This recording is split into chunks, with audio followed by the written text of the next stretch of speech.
Fala galera, tudo bom com vocês? Bem-vindos de volta ao Boteco do Will, hoje aqui mais uma vez no Ocean. E hoje eu vou conversar com a Manu Vieira, vereadora eleita pela cidade de Florianópolis. Manu, se tu pudesse apresentar para o pessoal. Oi pessoal, é um prazer estar aqui nesse canal do Will, agradeço demais o convite. E bom, eu sou a Manu Vieira, sou manezinho aqui de Floripa, sou formada em nutrição, mestre em nutrição. Atuei um bom tempo como empresária, dona de restaurantes e consultora de negócios. E também fiz parte da vida política desde 2016, aí, que eu me filiei ao Novo. E aceitei o desafio de ser candidata e eleita hoje vereadora pelo Partido Novo aqui em Florianópolis. Manu, a gente sabe que o Novo tem uma conotação bem de ser liberal, assim. O que é ser liberal exatamente? O que é essa bandeira que vocês defendem? Falando primeiro assim dessa parte da vida política tua, né? Por que o Novo, né? Por que ser vereadora e por que pelo Novo? Acho que eu me filiei ao Novo por entender que a gente precisava ter uma discussão política um pouco mais ampla. E como cidadã, eu sempre me senti tocada pela política, mas não me envolvi com política partidária. Acho que ninguém se sente automaticamente convidado quando a gente olha para o ambiente e fala, nossa, quero fazer parte disso, né? Não é uma coisa natural se você é um ser humano assim, minimamente sociável, né? A gente espera, porque hoje o estereótipo do político está muito ligado também com coisas ruins, com más notícias, né? Mas ao perceber que tudo da minha vida envolvia política, e quando eu decidi ser empresária e dona de um negócio, ali eu percebi que eu pagava uma conta que eu não tinha nenhum tipo de voz. Então, e eu entendi também que pelo meu estilo de vida, eu sempre fui artista também, eu canto, danço, desde criança, né? E não parei quando criança, eu continuei quando adulta também. Então eu levo isso muito a sério, a expressão do indivíduo na sociedade. Então eu entendi que eu era liberal desde sempre, né? De respeitar desde a expressão máxima de você ser um indivíduo único na sociedade e ter o campo fértil para você desenvolver tudo aquilo que você pode entregar, na verdade, como cidadão. Desde da sua faceta social, as possibilidades que tu tem como indivíduo, né? De expressar teus dons, teus talentos. E que o quanto o Estado às vezes engessa isso, né? Então ele te põe numa forminha.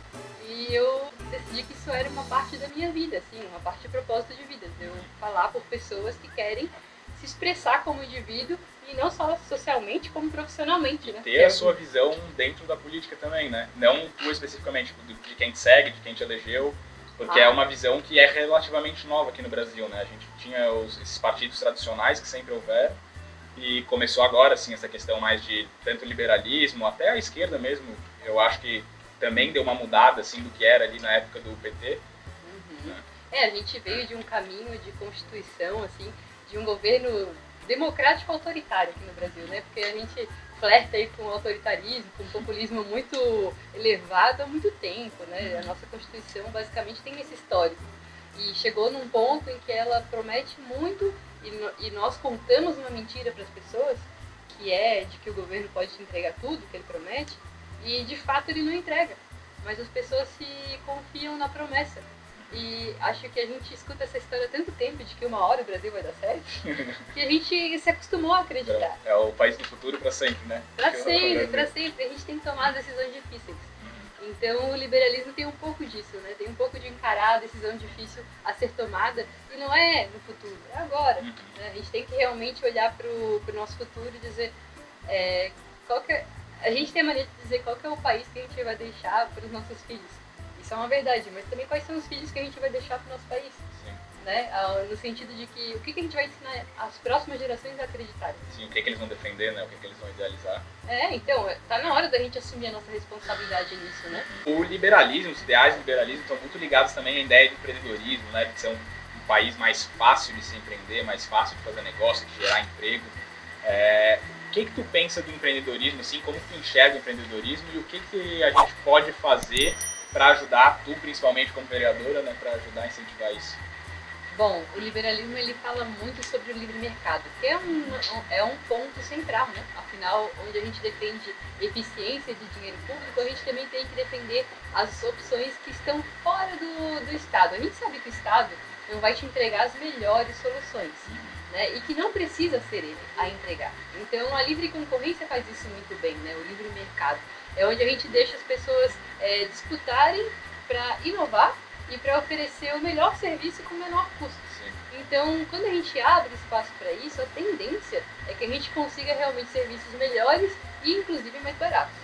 E, para isso, a gente precisa trabalhar muito na questão de deixar o mercado apto para ter essa abertura, né? Nós somos um dos países mais fechados economicamente. Mais difícil de ser um negócio. Ah, sim, com certeza. A gente está no ranking lá em cima. E o ranking de horas para calcular imposto, né? Só as mais de 5 milhões de normas tributárias que a gente já editou.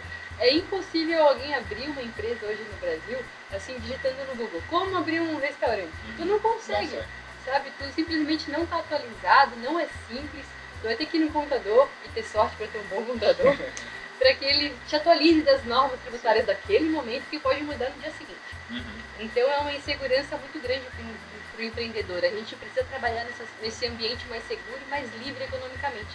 Então o liberalismo ele oferece essa visão justamente porque a gente vai trabalhar numa legislação que seja mais fértil e mais fácil para a gente desburocratizar e facilitar a vida das pessoas, do cidadão e do empreendedor. Né? E o que a gente vê muito é, além de ser difícil de abrir, de entender tudo, é que a carga tributária também é muito elevada, né? E o retorno que a gente tem com relação a isso é muito baixo.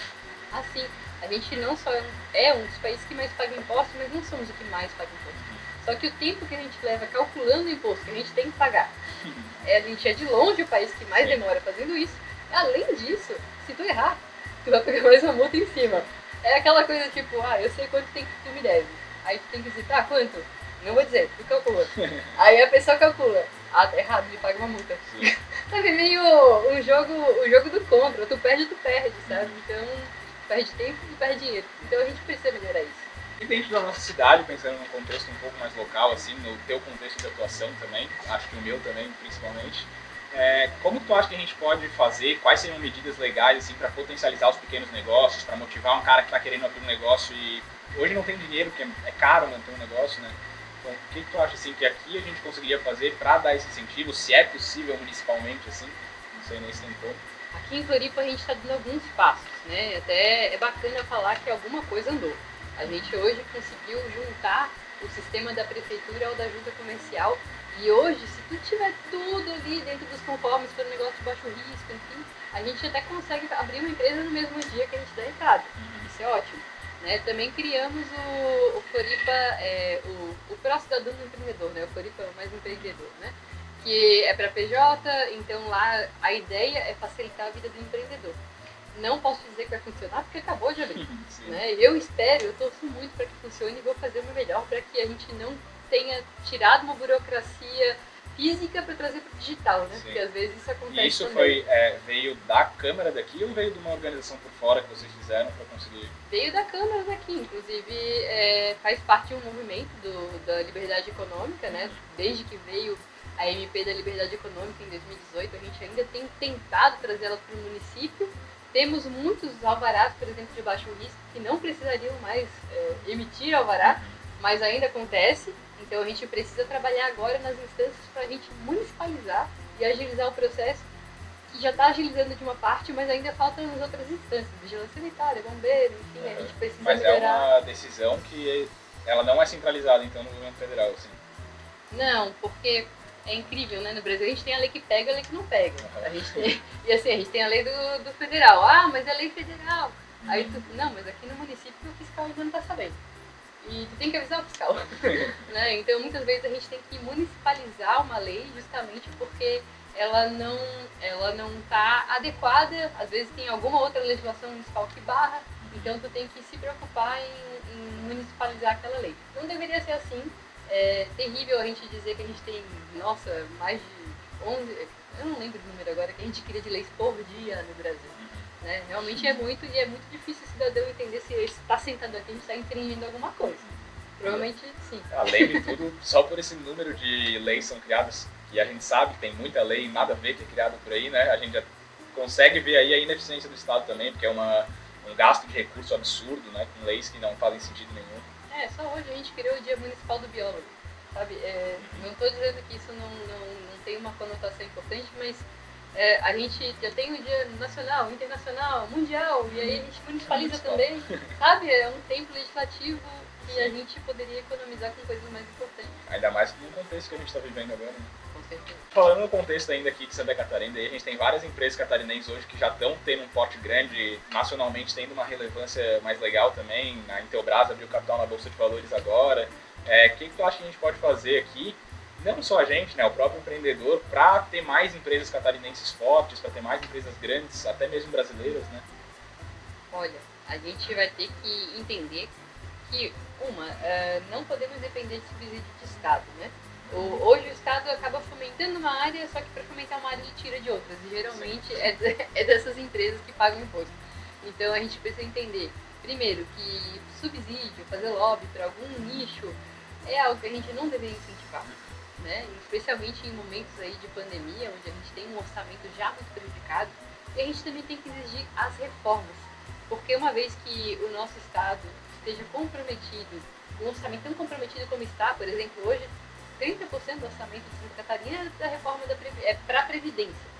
Uma reforma que a gente precisa urgente. Aliás, Santa Catarina é um dos únicos estados que não se adequou, né, não fez uma reforma de Previdência, que já aconteceu em nível federal. Sim.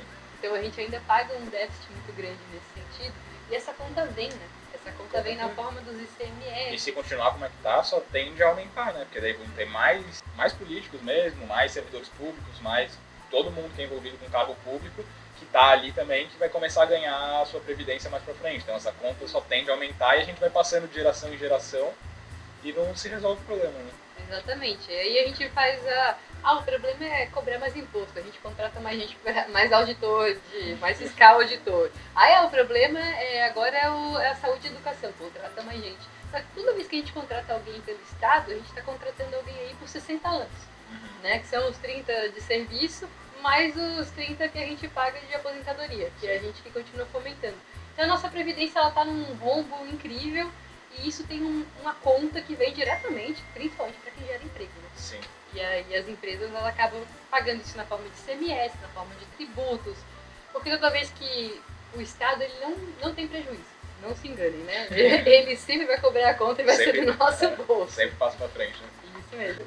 Qual foi a votação mais difícil que tu já teve na assim, que precisou realmente estudar para aquilo e não foi uma decisão fácil?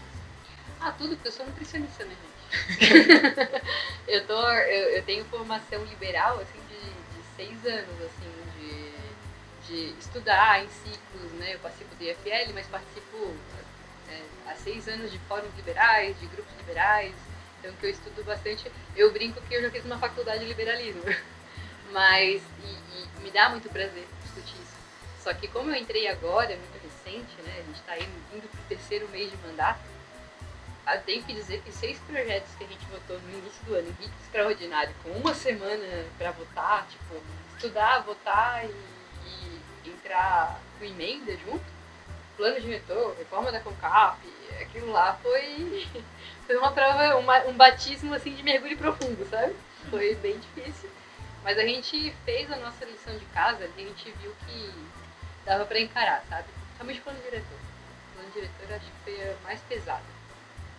É um projeto muito extenso, estava sendo feito de uma forma um pouco atropelada, mas ainda assim, se a gente fizesse, tinha ganhos para a cidade muito importantes. Então, por isso que eu insisti em levar para frente. Mas não passou, então agora a gente volta do começo e trabalha melhor. Como é que funciona essa questão do que passa e do que não passa? A gente tem projetos de lei que exigem uma maioria absoluta e a maioria simples.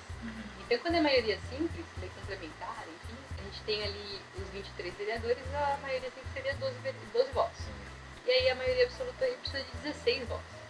Então, ali a gente testa a nossa conversa, o nosso diálogo e a construção, né, de uma solução para a cidade.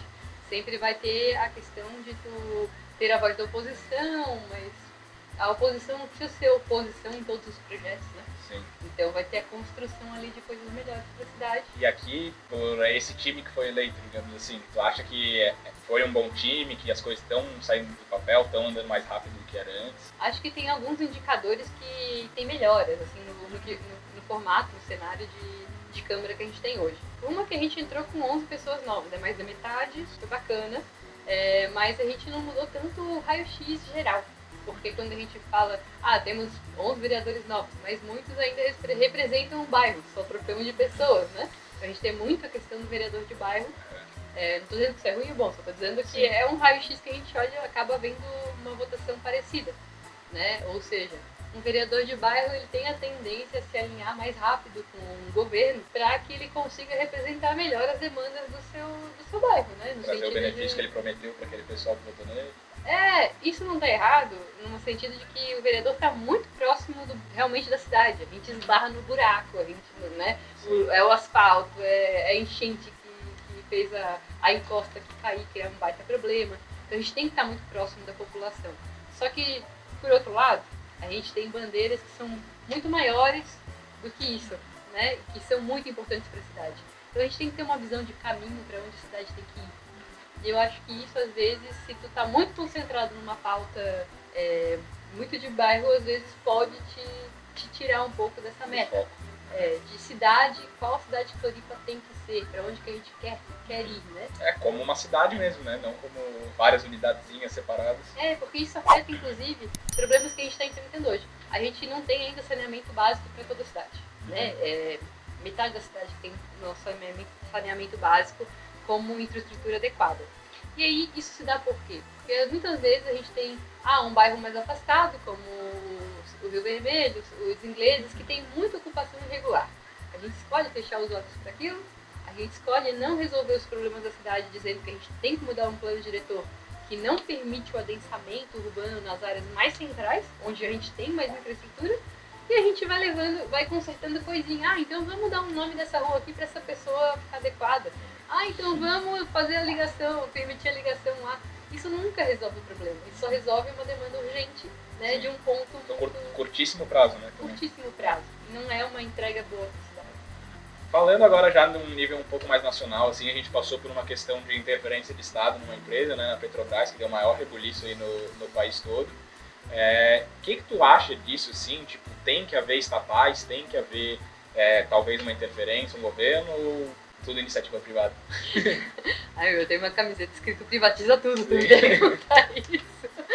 Mas a gente tem um longo caminho, né? O Brasil tem 400 estatais, algo nesse número. É um número muito grande. Acho que a gente tem um grande caminho para galgar aí.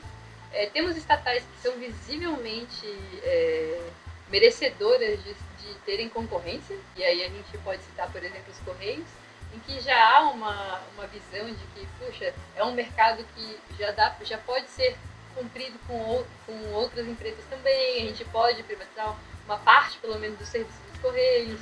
Então, eu acredito muito nisso. A gente não precisa radicalizar de uma hora para outra, porque a gente ainda tem as estatais muito atreladas ao jogo econômico do próprio Estado, né?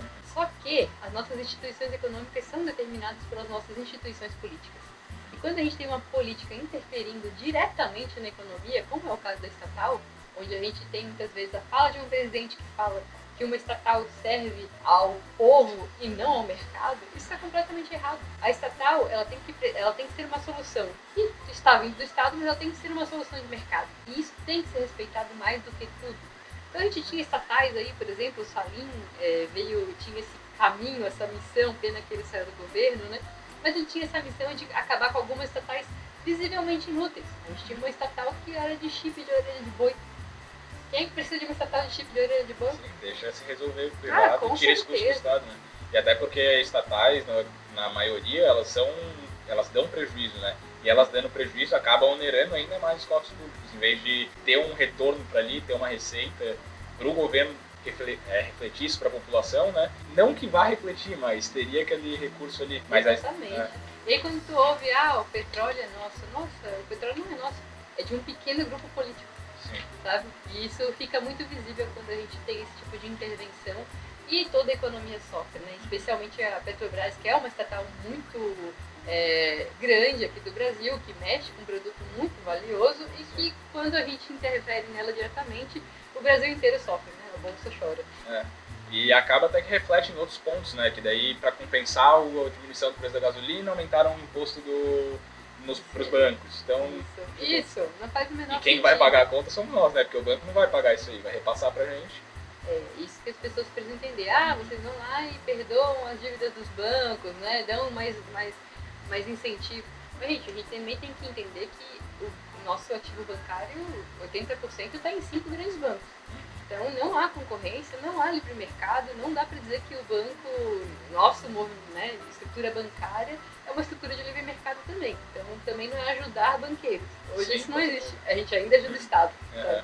Mudando um pouquinho então desse assunto mais sobre política, da tua atuação e tal, eu queria saber um pouquinho mais do teu lado empresário, do teu lado pessoa física, como é que tu cuida da tua vida. Eu sei que tu veio já desse mundo empresarial, né, e agora começou a se envolver mais com a política. Como é que era a tua vida de empresária, assim? Então, eu decidi sair da universidade, eu fiz nutrição, né? E quando eu saí da universidade, eu pensei assim, eu quero ser dono do meu negócio. Porque quando tu sai de uma universidade, tem meio que uma tabelinha do quanto tu vai ganhar como profissional no mercado, né? Tu confere, qual o salário de uma nutricionista? E eu olhei aquilo, não pode, porque eu pretendo trabalhar mais do que isso, né? Então eu tinha que ser dona de um negócio para que eu pudesse ganhar conforme meu empenho. Isso fazia muito sentido para mim, e eu e a minha mãe compramos um restaurante, né, 2 anos depois de formada, então eu vinha ser sócia dela mesmo, e ali eu pude aprender a gerir um negócio. E foi até onde me chamou a atenção para a política, porque a gente não tem muita flexibilidade de contratação, né? Uma vez que a CLT ela te determina uma estrutura meio única de contrato. Modelo de trabalho exclusivo, assim, né? Exato, que às vezes não cabe, ainda mais em Florianópolis, que a gente tem a influência da sazonalidade, da temporada. Então, para quem tem um negócio mais atrelado ao serviço, é muito complicado. A gente tem que balançar muito ali com a lei, com a própria legislação, para ficar tudo dentro do legal. Nesse sentido, eu fiz muita ginástica e aprendi a trabalhar com indicadores. Isso foi muito bacana. Então, eu fiz um MBA em gestão de negócios. E quando eu fui me especializando um pouco mais, eu olhei e falei, mãe, fica mais aí tocando negócio, eu continuo te dando assistência na parte de gestão, mas eu vou para outros negócios também. E aí eu fui ser coordenadora no Hospital Bahia Sul, onde eu implementei mais serviços, pude trabalhar mais ainda com indicadores. E de lá eu saí para ser consultora de negócios, principalmente pequenos negócios da alimentação, que a gente sabe que tem muita gente que às vezes não encara o negócio, não sabe da ponta ao final, sabe?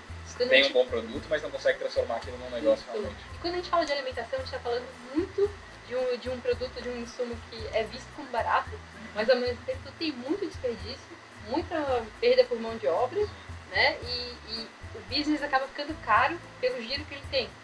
Então, às vezes a pessoa empreende porque ela acha que aquilo é o mais fácil, só que ela esquece de olhar para outros pontos que eu consigo ajudar, né, a melhorar.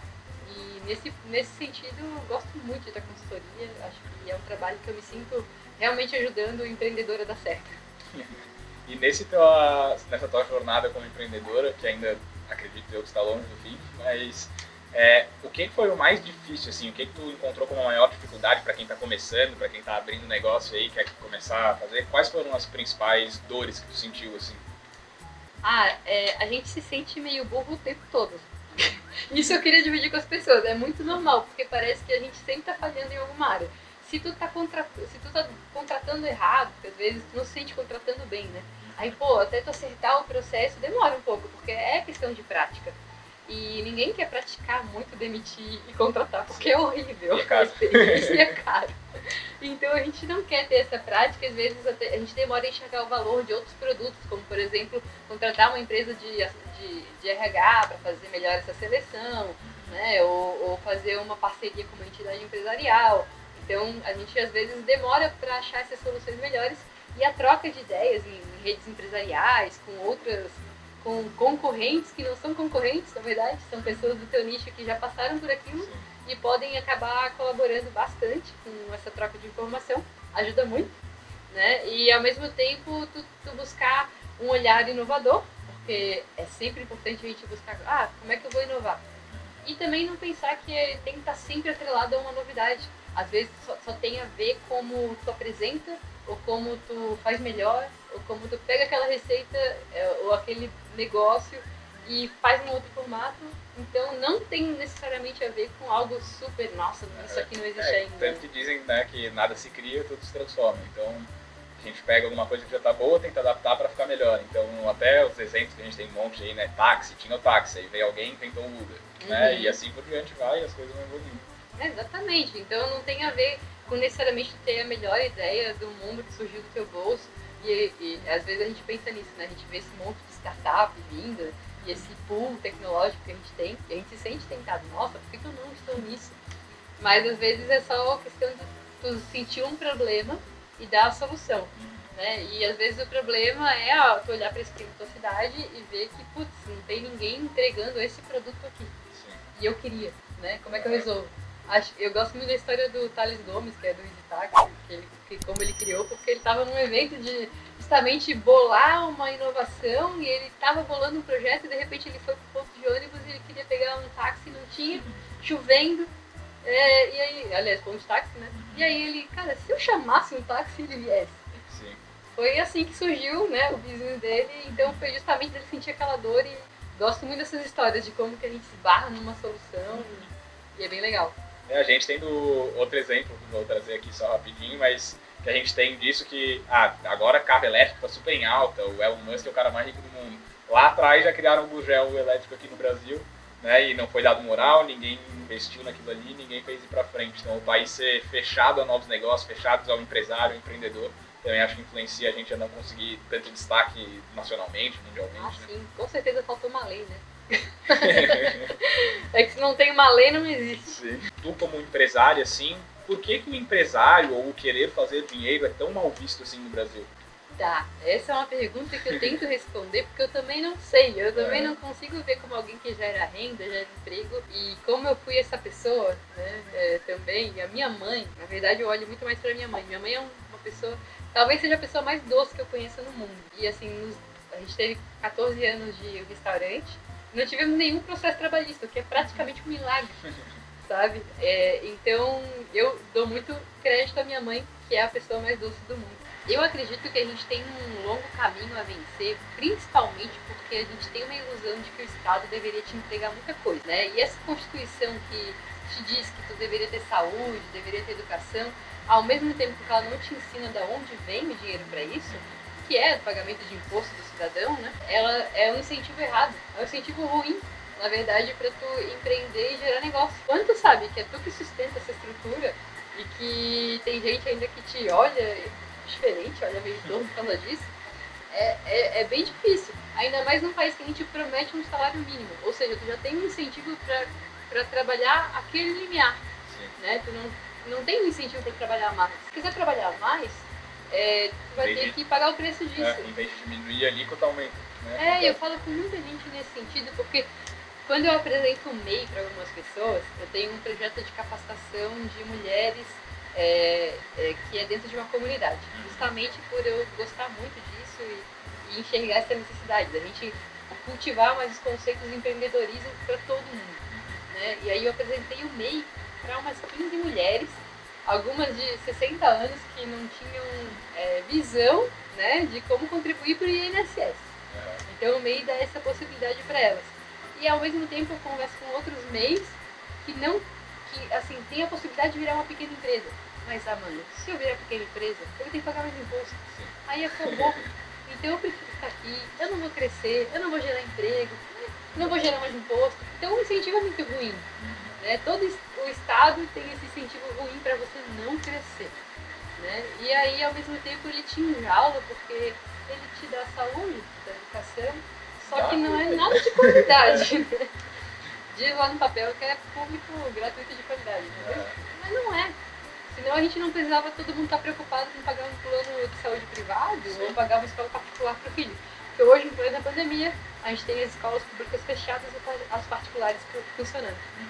Aí tá claro que quem entrega e quem não entrega. Sim, quais são as prioridades também, né? E falando um pouquinho mais daí sobre a tua vida mais pessoal, assim, eu falo bastante sobre finanças no canal, né? Como é que tu cuida das tuas finanças, assim, além dos teus negócios que já investiu ou investe em alguma outra coisa? Eu sempre tento investir em mim. eu sempre, pelo que eu li, né, e eu gosto muito de ler, eu li pouco sobre investimento, mas o pouco que eu li me diz que o investimento mais rentável é o nosso conhecimento. Então, o que você faz com isso, né? Claro que o conhecimento tem que virar ação. Então, para isso, empreender ou investir em negócios, isso é muito rico e deve ser o maior retorno pelo que eu tenho visto até agora, porque para mim é o maior retorno. né? Investir em mim mesmo.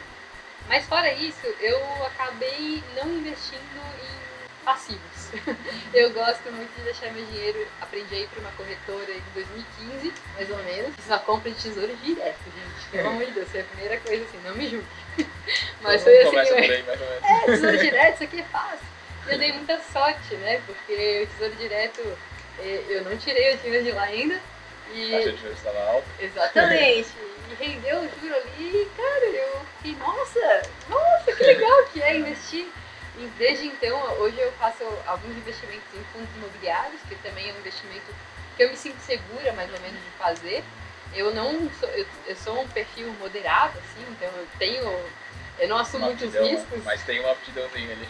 Sim, mas volta e meia, eu hoje escolhi ter um assessor que me ajuda, tem algumas corretoras que dão esse serviço de forma, não vou dizer gratuita, né, obviamente, mas de forma de oferecer alguns negócios que eles enxergam melhor na carteira.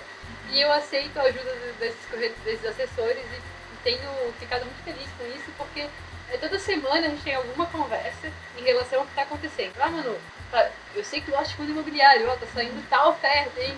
E eu aceito bastante gosto, porque como eu não me dedico muito a estudar sobre o assunto, eu alguém que te ajuda ali por trás. Super aceito que alguém me indique, só sempre pergunto, tá, riscos, me fala sobre riscos.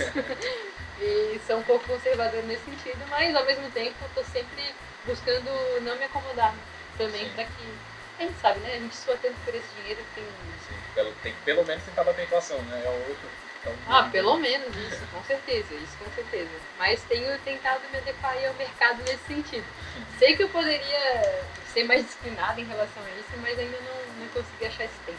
Aí não é necessário também, eu sempre digo, né, que tipo, como eu falo muito de finanças, eu gosto, trabalho com isso, muita gente fala, tá, mas eu não tenho esse tempo que tu tem pra estudar. Eu falo, sim, aí tem duas opções, ou tu vai ter alguém do teu lado, te ajudando a fazer isso, tomando as decisões por ti, né, tem que ser alguém da confiança, claro, ou tu vai atrás, estuda e arranja o tal do tempo, né.